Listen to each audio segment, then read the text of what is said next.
nome poderoso. Poderoso esse nome. Ele é poderoso para fazer muito mais do que você pensa ou imagina.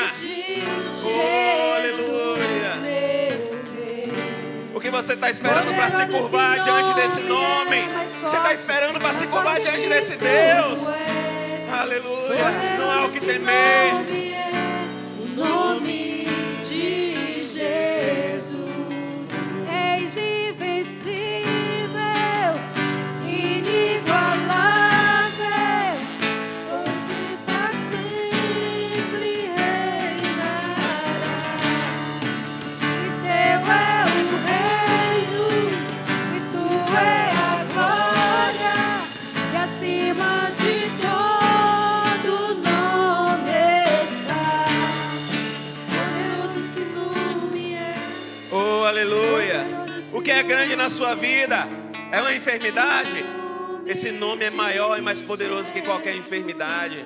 O que é impossível na sua vida hoje é uma dívida. Esse nome é mais poderoso do que qualquer dívida. Ele pagou a maior dívida que nós poderíamos ter, que era a dívida dos pecados, a dívida da morte, a dívida da condenação eterna. Ele já pagou esse preço por mim e por você. O que é grande, o que é impossível na sua vida é um relacionamento, é um emprego, é simplesmente vencer as suas limitações, o seu pecado. Esse nome é maior que tudo isso, meu irmão. Entenda o que você está declarando nessa manhã. Entenda o que nós estamos declarando nessa manhã, que o nome do Senhor, Ele é poderoso, acima de tudo e acima de todos, e acima de qualquer nome e reino Ele está. Amém? Acima de qualquer dificuldade. Se você entendeu isso, dá um glória a Deus bem alto para estremecer e abalar os infernos. Aplauda e glorifica Ele mais uma vez, porque Ele é poderoso.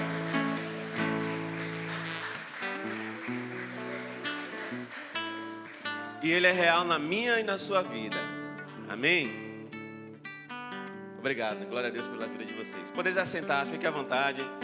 Lembre-se que você está na casa do Deus Todo-Poderoso, o Deus Altíssimo, o Deus dos exércitos, o Deus da transformação, o Deus que é a nossa bandeira, o Deus que é Salvador, Libertador, Transformador, o Deus que julga, o Deus que condena, o Deus que absorve.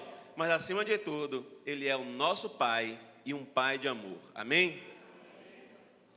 Agora que você já declarou que o nosso Deus, que o nome de Jesus, Ele é poderoso. Agora que você já declarou, e eu creio que você entendeu que o nome do Senhor, Ele está acima de qualquer entidade, acima de qualquer príncipe das trevas, acima de qualquer potestade, acima de qualquer legião, acima de qualquer enfermidade, acima de qualquer demônio. Eu quero te fazer uma pergunta. Por que o reino de Deus, ele não tem sido manifestado em nosso meio? Abra sua Bíblia aí comigo no livro de Mateus, capítulo 6, versículo 10. E se você não sabe a resposta, nós estamos aprendendo dia após dia. Porque sempre que eu venho aqui, eu costumo declarar que eu não aceito que Pedro recebeu sobre a vida dele uma autoridade do Senhor Jesus, que disse que as portas do inferno não prevaleceriam sobre a vida dele, sobre a vida da igreja, ele como igreja. E a palavra do Senhor estendeu essa autoridade para mim e para você. Mas cada vez que eu saio, que eu vou lá fora e que eu olho o sofrimento das pessoas, que eu olho as pessoas desvirtuadas dos propósitos de Deus, desvirtuadas da vontade de Deus, que eu olho as famílias destruídas, que eu olho a violência crescendo cada vez mais, que eu olho a corrupção, e que se eu continuar aqui dizendo que eu tenho observado, e certamente vocês têm observado e se espantado também, eu pergunto, por quê? Se a palavra do Senhor diz que as portas do inferno não vão prevalecer contra a minha vida e contra a sua vida, contra a igreja dele. Amém? Mateus 6, capítulo 1, Mateus 6, versículo 10, perdão. Mateus 6, 10. É aquela oração que o Senhor Jesus nos ensinou. Quem já ouviu falar dessa oração aí? Pai Nosso, né? Algumas Bíblias têm escrito assim, a oração dominical. Jesus não disse que essa oração era oração dominical. Jesus disse que essa oração era a oração que nós deveríamos fazer, não como uma reza repetida, mas como uma oração como esse louvor que nós acabamos de cantar, uma oração que nós pudéssemos refletir em cada palavra que a gente estava dizendo e o que significava cada palavra. E no versículo 10 ele diz assim, ó: venha o teu reino, faça-se a tua vontade, assim na terra como no céu. O que a gente vai explanar aqui agora, eu não vou estar citando todos os versículos, justamente com um propósito. O propósito de eu e de você vir à igreja toda manhã não é a gente estar repetindo versículos, não é a gente estar lendo um versículo aleatoriamente e passando, e quando a gente passa daquela porta esquece. O Senhor diz que a palavra dele, ela deve ser guardada em nosso coração, para que nos momentos de dificuldade, nos momentos de luta, a gente não venha pecar contra ele, mas sim venha vencer a luta, venha vencer o pecado. Então, essa palavra que a gente cita aqui, que eu falo aqui hoje, ela não deve ser apreciada nesse momento, mas ela deve ser lembrada nesse momento, porque essa palavra ela já deve estar dentro do coração de cada um. E cada vez que um versículo, cada vez que um texto é citado aqui na Bíblia, ele não deve ser lido como se fosse a primeira vez desse versículo. Não, ele deve ser lido como algo que o Senhor está relembrando, porque ele já deve estar dentro do nosso coração. Porque essa é a palavra que transforma a vida, é a palavra que fica dentro do meu e do seu coração. E essa é uma das respostas, porque o mundo está passando e chegou onde está chegando. Porque o homem, ele não guardou a palavra de Deus dentro do coração dele. E se nós não guardarmos a palavra do Senhor dentro do nosso coração, a gente não vai exercer aquela autoridade que o Senhor delegou sobre a vida de Pedro e estabeleceu sobre a igreja, que sou eu e você. As portas do inferno, elas vão prevalecer contra a nossa vida. Porque o que faz a gente vencer, o que faz a igreja avançar sobre o inferno, é a palavra do Senhor. Quando Jesus, após jejuar 40 dias e 40 noites, estava no deserto. E aí tem um detalhe muito interessante, que a Bíblia relata os momentos finais desse jejum, e desses dias de jejum e desses dias de oração. A Bíblia diz, após jejuar 40 dias e 40 noites, o diabo se apresentou a ele. Mas não significa que durante esses 40 dias e essas 40 noites, ele não tenha ido lá novamente. A Bíblia só relata esse momento final, que é o momento que o Senhor precisava deixar registrado para fazer diferença na minha e na sua vida. Os outros 40 dias e 40 noites, conjecturo eu, imagino eu, que foi o próprio Jesus vencendo Satanás na palavra também. Porque Jesus veio para destronar aquele que governava e que tenta governar a terra até hoje. Então Satanás não aceitou isso. Tenho certeza que ele não aceitou essa derrota, que ele não aceitou o estabelecimento do reino de Deus nos nossos dias, naqueles dias.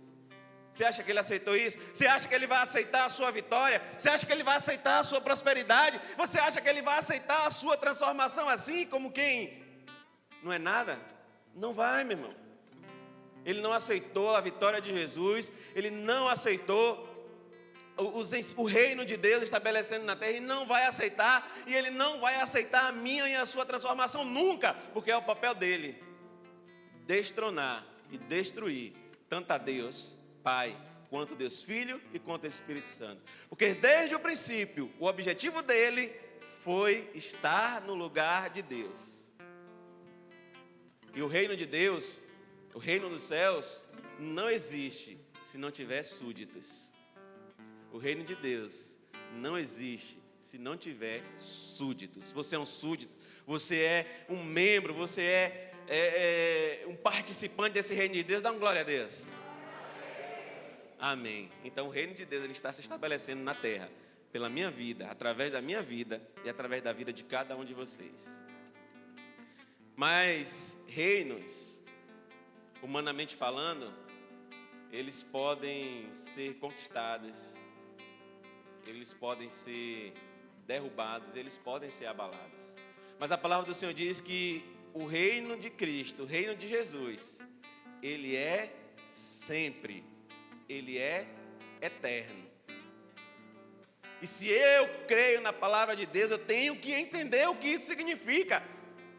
Não existe um reino eterno, um reino de poder abalado, porque é o reino de Deus e a palavra de Deus diz que é assim, que Ele é vencedor e sempre foi vencedor, que diante dEle os joelhos se dobram, a língua confessa, que Ele é Senhor do Senhor, que Ele é general dos generais, e nós estamos aceitando o reino de Deus submisso ao reino de Satanás, ao reino das trevas. Das duas, uma. Ou o problema está com a gente, ou o problema está com Deus. E eu não acredito que o problema está com Deus. Então só resta uma opção. Isso é a minha fé. A minha fé diz que o problema está comigo. E eu preciso fazer alguma coisa. Se você entende, dá um glória a Deus. Que venha a nós o teu reino.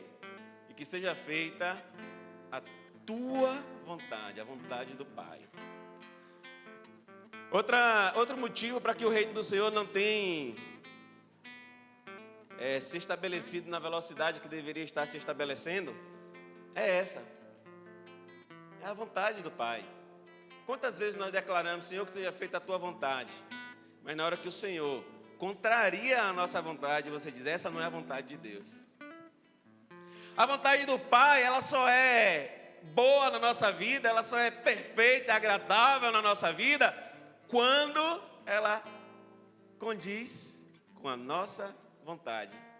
Porque o ser humano, ele ama, e principalmente o crente, ele ama ser mimado, ele ama ser acariciado, né? Ele ama ser, tem uma palavra que me fugiu aqui, que eu estou tentando lembrar e que acho que não vai vir,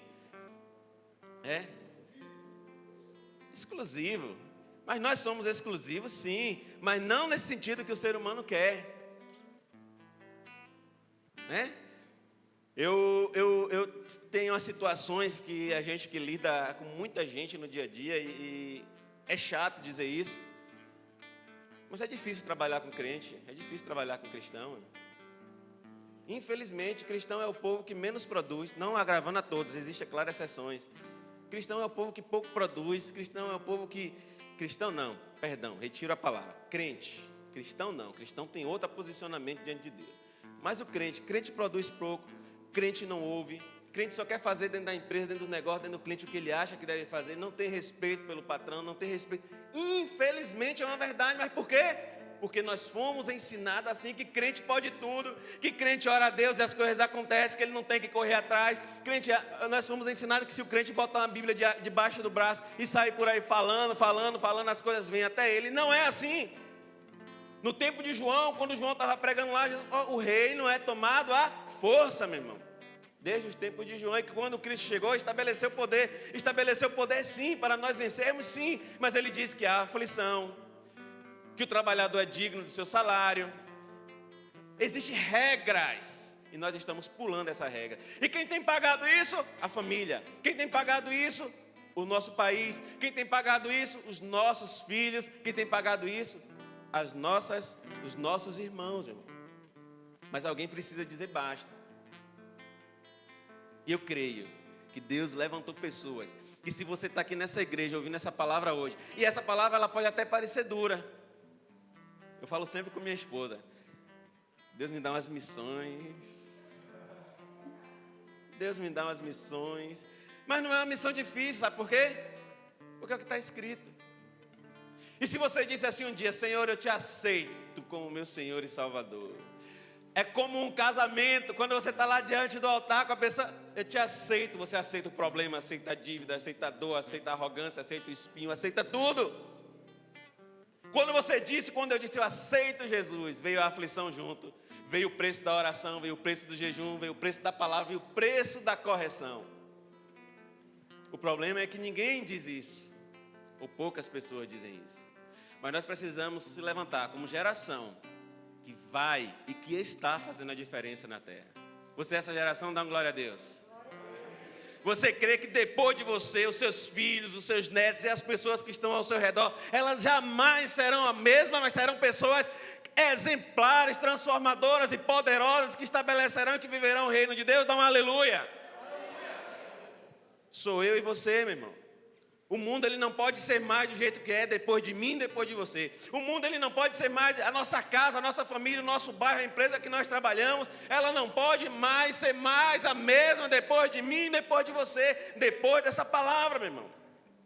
João Batista pagou o preço. Ele morreu. Simplesmente porque ele disse, não é assim. Rei, ousadia. Se João Batista teve a ousadia de ir diante do rei e dizer, rei, você está errado. Quem sou eu, meu irmão? Para se negar e dizer, estamos errados. Não estou dizendo que você está errado, não, meu. Eu estou dizendo que nós estamos errados. Que a igreja que não está vivendo o poder de Deus, não é só você, sou eu também, meu. A palavra do Senhor diz que o evangelho, ele não consiste em palavras de persuasão, de vãs persuasão. Mas o evangelho, ele consiste em palavras de poder de Deus. Se nós estamos vivendo o evangelho de palavras persuasivas, de palavras bonitas, sem poder de Deus, tem alguma coisa errada. E o poder de Deus não é aquelas manifestações que a gente está vendo em muitos lugares, de gente rodando, de gente pulando, de gente mergulhando, de gente fazendo isso. O poder de Deus é muito mais que isso. O poder de Deus gera vida e não emoção. O poder de Deus, ele cura o emocional e não gera um emocional doente. O que nós estamos vivendo aí hoje é uma igreja doente emocionalmente, em que se frustra no mundo, em que nega as emoções do mundo, nega as emoções da bebida, nega as emoções da prostituição, nega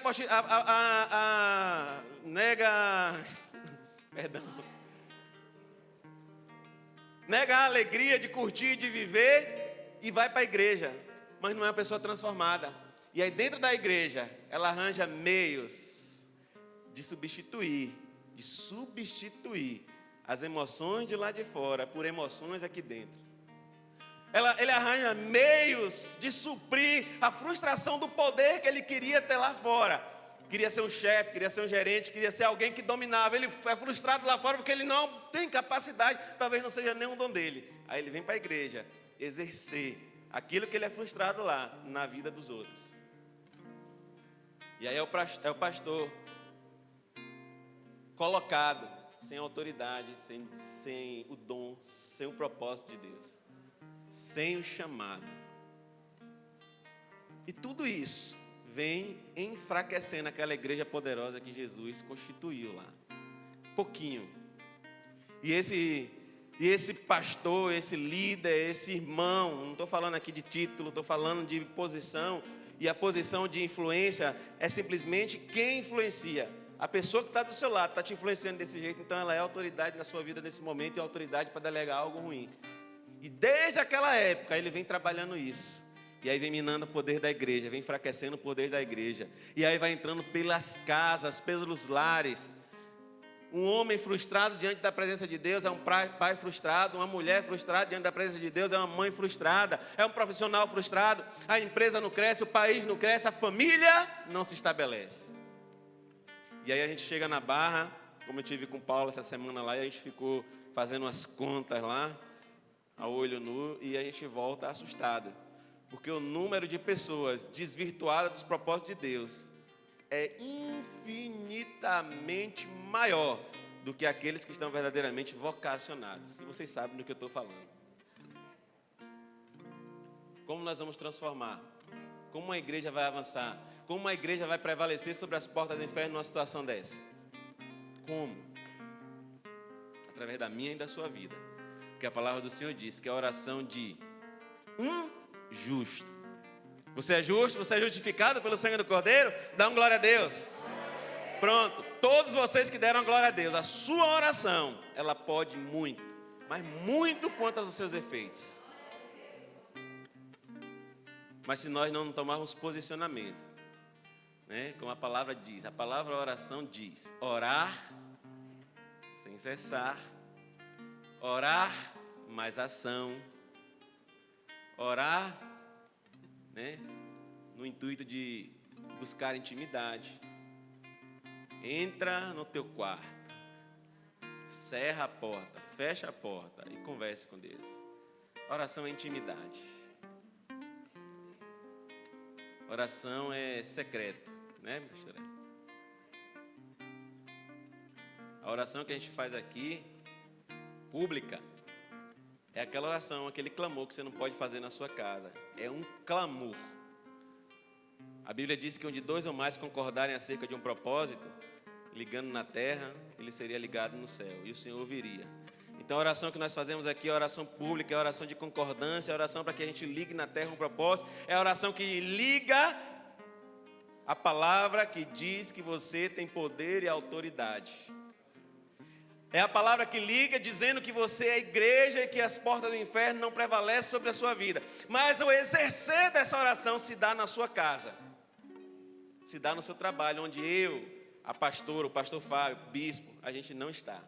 Só está você e o Espírito Santo. E se nós não entendermos isso, nós vamos sermos frustradores do propósito de Deus. Não que o propósito de Deus ele seja frustrado, ele não aconteça. Mas a palavra do Senhor nos ensina que quando um se nega a cumprir esse propósito, outro se levanta para que seja cumprido. O problema é que enquanto um sonho, um propósito é morto, até se levantar outro, várias pessoas já pagaram o preço. Talvez eu e você, nós sejamos e estejamos pagando o preço do propósito que alguém deixou de viver lá atrás.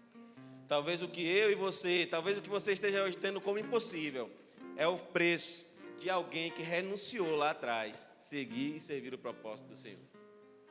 Mas talvez a vitória, o sucesso do meu e do seu filho, ele seja resultado da escolha que nós podemos fazer nesses dias. Porque existe algo que nós estamos vivendo hoje, que é algo chamado graça, janela da graça. E a janela da graça, ela se abriu e ela vai se fechar. O interessante, e glória a Deus, porque o tempo ruge. E o interessante dessas janelas de graça é que ela é seguida de juízos. Quando Adão tinha tudo lá para dar certo, ele tinha liberdade da escolha, e ele escolheu errado, ele pagou um preço.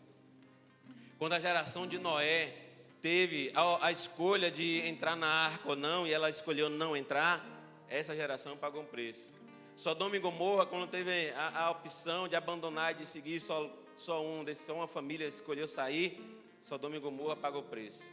E assim são todas as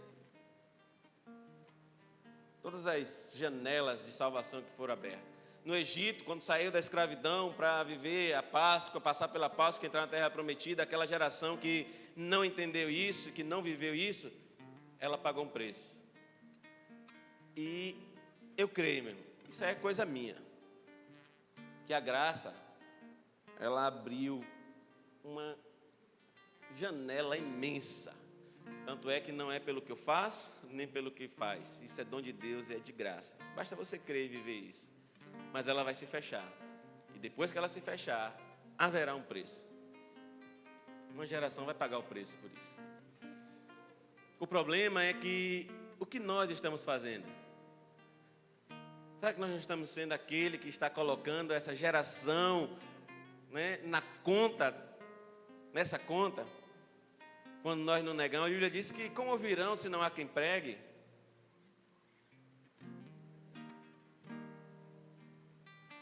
A graça, ela nos deu uma liberdade maravilhosa, mas nós somos tão egoístas que a gente só pensa na graça para a nossa vida.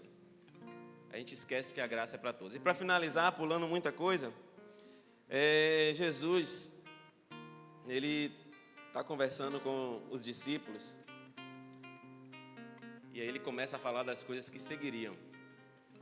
Olhe, o filho do homem, ele vai ser traído, o filho do homem, ele vai ser morto, o filho do homem, ele vai morrer, morte de cruz, ele vai ser humilhado, ele vai ser envergonhado, ele vai morrer, ele vai ressuscitar.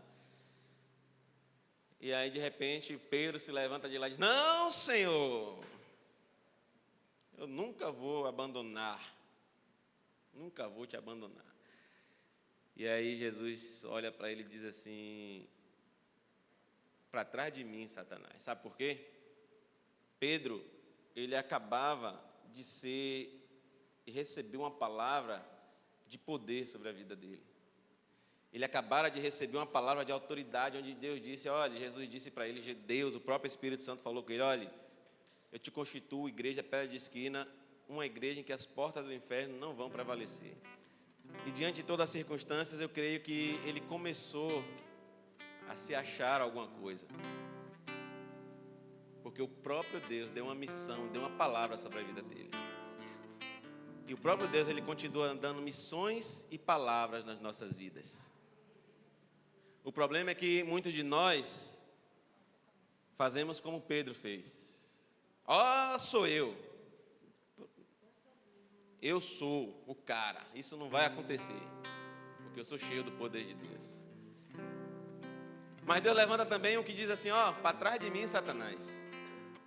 Só que quando Deus levanta pessoas que dizem assim, para trás de mim, Satanás, ele está tão cheio dele que ele não ouve, como Pedro ouviu. Que nós não ouvimos como Pedro ouviu.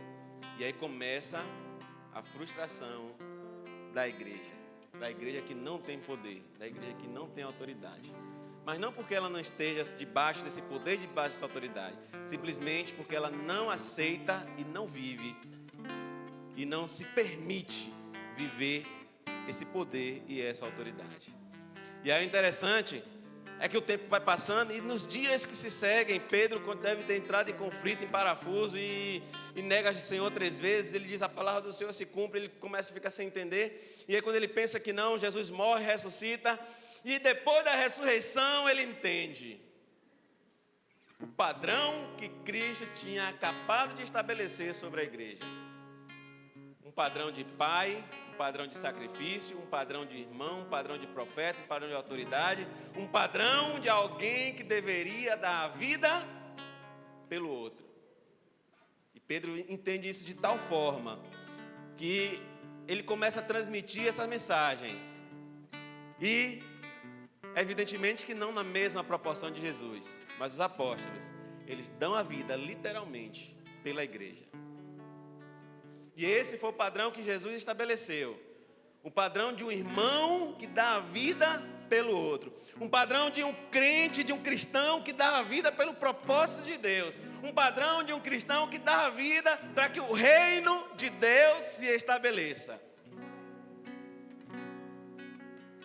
O problema é que a coragem daqueles poucos homens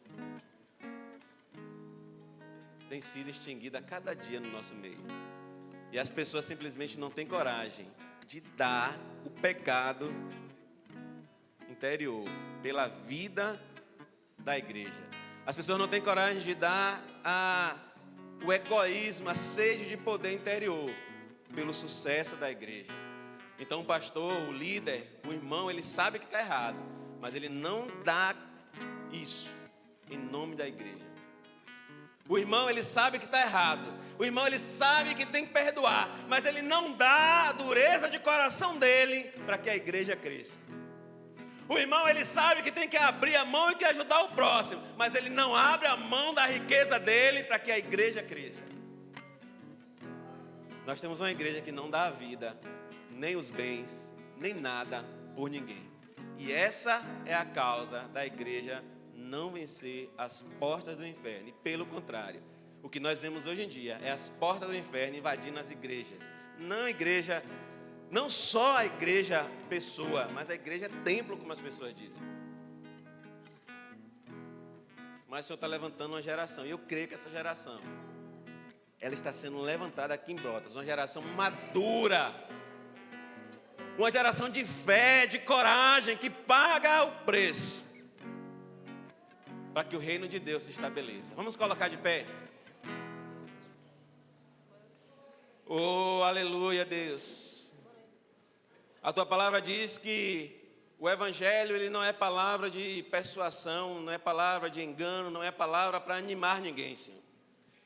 A tua palavra diz que o evangelho, ele é palavra de poder, é palavra de transformação. é palavra de cura, é palavra que vem e transforma o enfermo em sarado, é a palavra que transforma aquele que mente em não mais mentiroso, é a palavra que transforma aquele que rouba em não mais roubador, é a palavra que transforma o crente morno em um crente quente, é a palavra que transforma aquele que não tem propósito em uma pessoa de propósito. É a palavra que levanta pessoas com riquezas, com fortuna, para abençoar aquele que não tem. A tua palavra é o poder do Senhor aqui na terra, Senhor.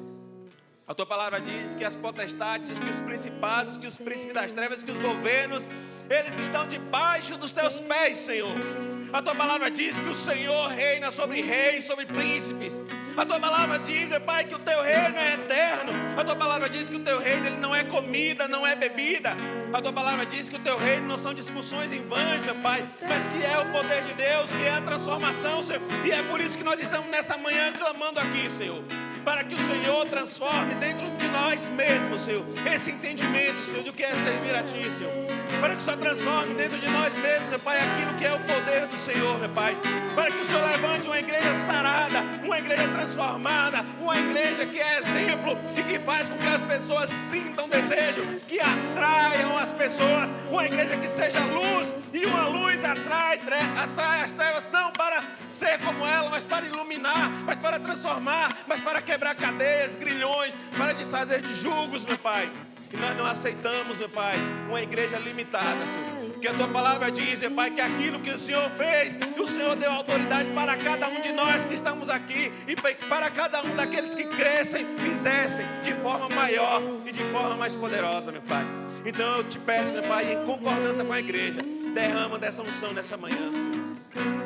Derrama da tua unção nessa manhã, nesse lugar, meu Pai. Derrama desse poder nesse lugar, meu Pai, como tu derramaste no dia de Pentecostes, Senhor. Quem crê vai tomando posse, quem crê vai se enchendo, quem crê vai se renovando, quem crê vai sendo fortalecido. Aqueles que estão com os joelhos dobrados, aqueles que estão caídos, que o Senhor dê força agora para se levantar, para se posicionar. Aquele que está calado, que o Senhor dê autoridade para falar. Aquele que está, meu Pai, entristecido, que o Senhor coloque a alegria. Aquele que não tem paz, que o Senhor coloque a paz que excede todo entendimento. Mas começa uma transformação nesse lugar, Senhor. Começa uma transformação nas nossas vidas, Senhor. Começa, meu Pai, sim, continua e continua até o teu dia, Senhor. Até o dia da tua volta, meu Pai. Nós oramos em concordância, meu Pai, ligando nos céus e na terra, Deus. Em nome de Jesus Cristo.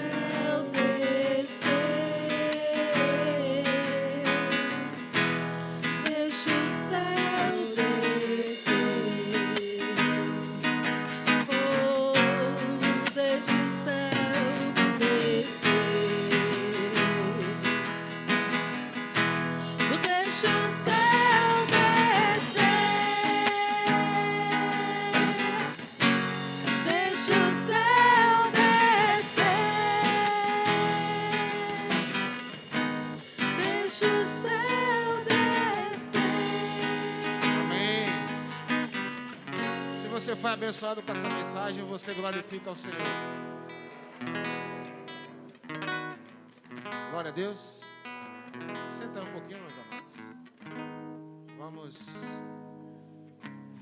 nos preparar para trazer a nossa oferta ao altar do Senhor.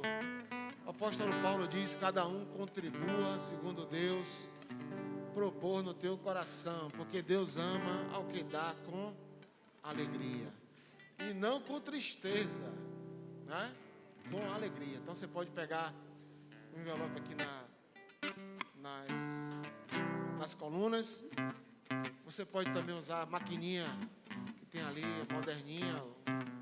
Você pode dar no débito, ok? Mas traga a sua oferta, traga a sua contribuição. Por quê? Porque Deus não precisa de dinheiro, mas a instituição, a igreja, ela tem que cumprir algumas obrigações. E nós precisamos honrar os nossos compromissos, né? Com internet, com aluguel, com material de higiene e limpeza, enfim. São vários compromissos. E até aqui o Senhor tem nos ajudado. Nós vamos completar um ano dessa pandemia, agora no mês de março. A igreja ficou fechada em um período, não foi isso? Acho que foi uns 4 meses, se eu não me engano, foi 5. 5 meses mais ou menos, foi isso? E nós honramos todos os compromissos que nós adquirimos. Então, contribua, traga a sua oferta ao Senhor. Amém? Não com tristeza, não vou levar, e agora? Não. Traga, Deus vai fazer multiplicar a sua semente. Amém? Então você que já pegou o envelope, pode sair do seu lugar, vem aqui na frente.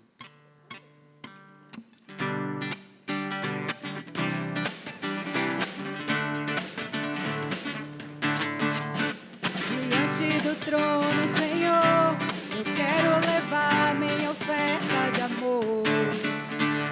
Diante do trono, Senhor, eu quero levar meu sacrifício de louvor. As minhas mãos levantar, tua beleza então contemplar. Com meus lábios declarar toda a minha adoração. Se não for pra te adorar, para que eu nasci? Se não for pra te servir, porque estou aqui? Eu quero te adorar, te adorar. Se não for pra te adorar, para que eu nasci? Se não for pra te servir, porque estou aqui? Eu quero te adorar, te adorar. Senhor, estou aqui.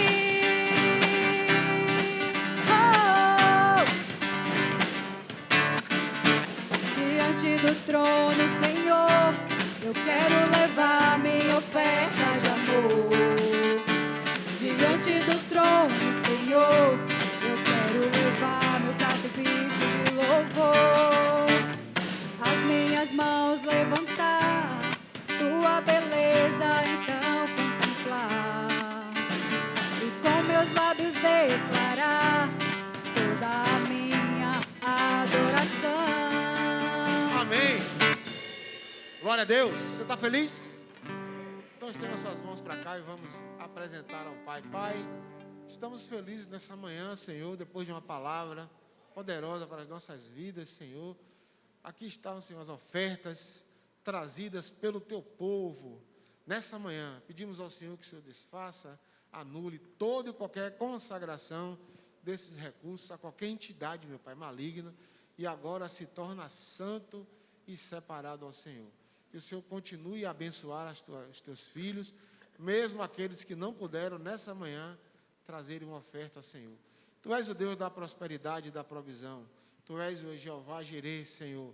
Faz, meu Pai, que os Teus filhos possam romper na vida financeira, conquistar, meu Pai, os Teus objetivos, Senhor, em nome de Jesus. Dá uma semana, meu Pai poderoso, um mês de fevereiro, surpreendente para a vida dos Teus filhos. É o que nós oramos e já Te agradecemos em nome de Jesus. Amém? Deixa eu dar alguns avisos aqui.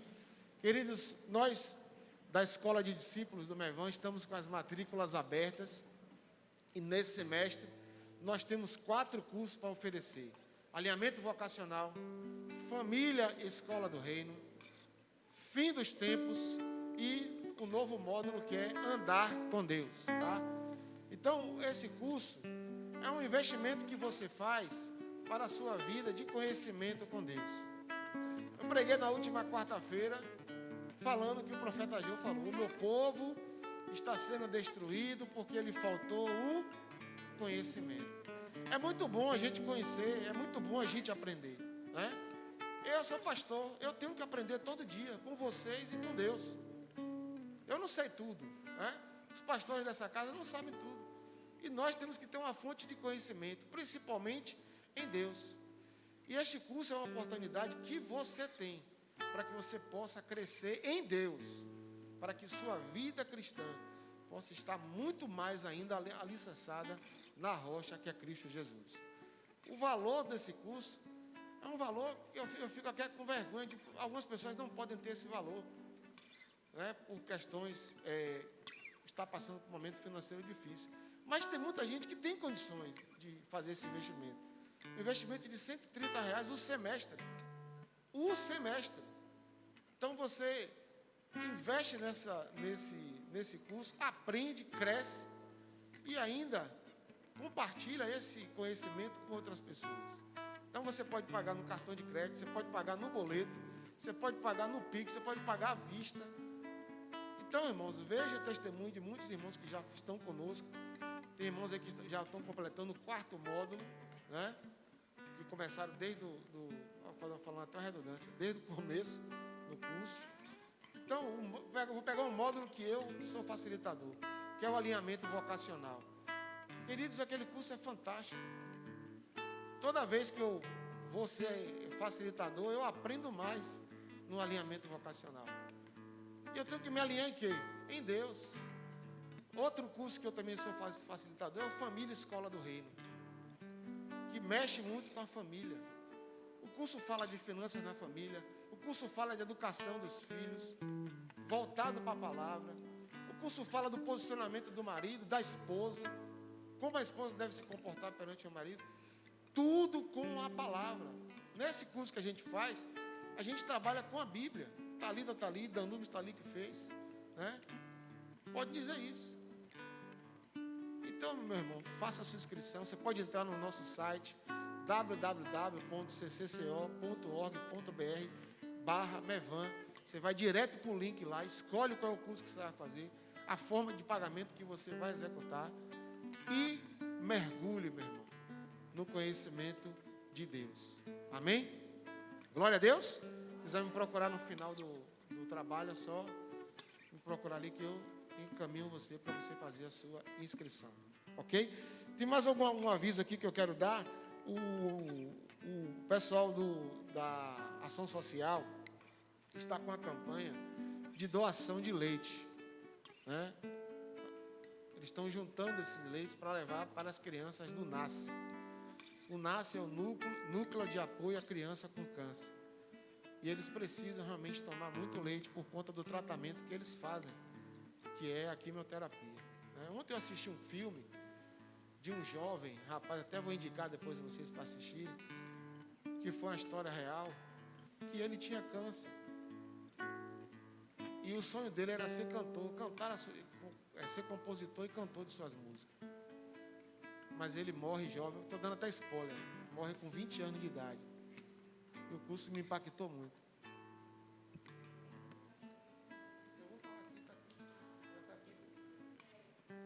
Amém? Então, quantas pessoas querem viver hoje e não conseguem viver por conta de uma doença? Quantas pessoas têm condição de chegar no supermercado e comprar o que quiser? E quantas outras pessoas não têm condições de entrar no supermercado e comprar o que quiser? Você que é filho e filha de Deus, será que você não teria condições de comprar um pacote de leite e trazer hoje à noite para que a gente possa levar para essas crianças e fazer com que até um dia dela se torne feliz? Então reflita. Amém? Vamos, eu falei com o Adalberto ali, quantos já tem, Adalberto? Adalberto só tem 2 sacos de leite. Então, acompanhe as redes sociais da igreja, veja lá os avisos que a gente coloca. Ajude. Danúbio acabou de pregar aqui. Quantas pessoas não querem ajudar o reino? Quantas pessoas não querem ajudar? Mas eu tenho certeza que vocês ajudam. Tenho certeza que vocês são filhos e filhas do Deus Altíssimo. Então, logo mais à noite, 18 horas, traga um pacote de leite, passa ali no mercado, traga ali eu não vou nem dizer marca de leite, mas traga o melhor, como se você estivesse comprando para Jesus. Jesus fosse tomar o leite, né? Traga esse pacote agora de noite. Até quarta-feira, não é isso, Adalberto? A gente vai receber, não é isso? Até o dia 10 de fevereiro. É quarta-feira. Quarta-feira. Para a gente poder levar e fazer essas crianças mais felizes, como se estivesse fazendo para Jesus. Amém? E também o grupo do pessoal da Ação Social, à noite, eles vão estar disponibilizando um cachorro quente que você vai poder levar para casa, né? Você vai investir com R$4 apenas.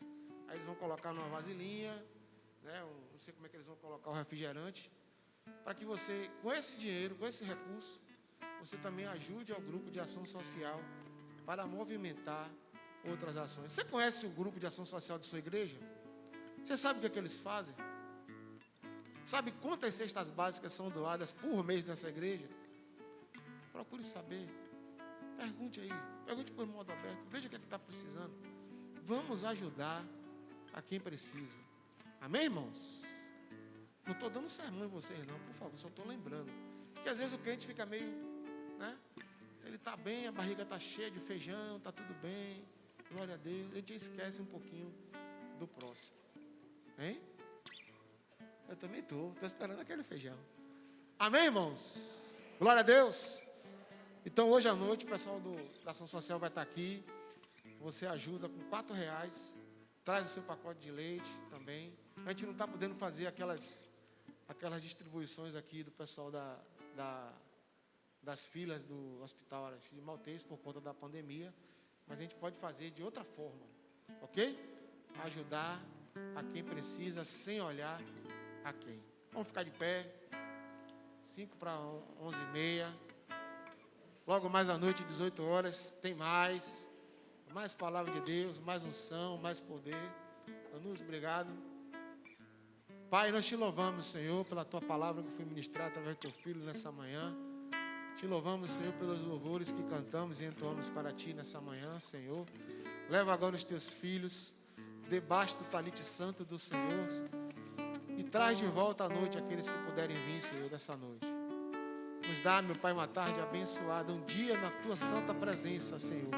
Uma semana de vitória, Senhor, em todas as áreas. E que a graça do nosso Senhor e Salvador Jesus Cristo, o amor de Deus e a comunhão do Espírito Santo sejam com cada um de nós, agora e eternamente. Amém? Vamos cantar a nossa canção da nossa casa.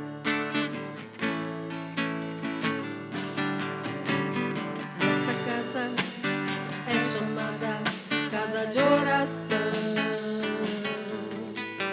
Essa casa é chamada casa de louvor. E todo joelho se dobrará e toda língua confessará que Jesus Cristo é o Senhor. E todo joelho se dobrará e toda língua confessará que Jesus Cristo é o Senhor. Essa casa é chamada casa de oração. Casa de oração. Essa casa é chamada casa de louvor. E todo joelho se dobrará e toda língua confessará que Jesus Cristo é o Senhor. E todo joelho se dobrará e toda língua confessará que Jesus Cristo é o Senhor. Que Jesus Cristo é o Senhor. Que Jesus Cristo é o Senhor.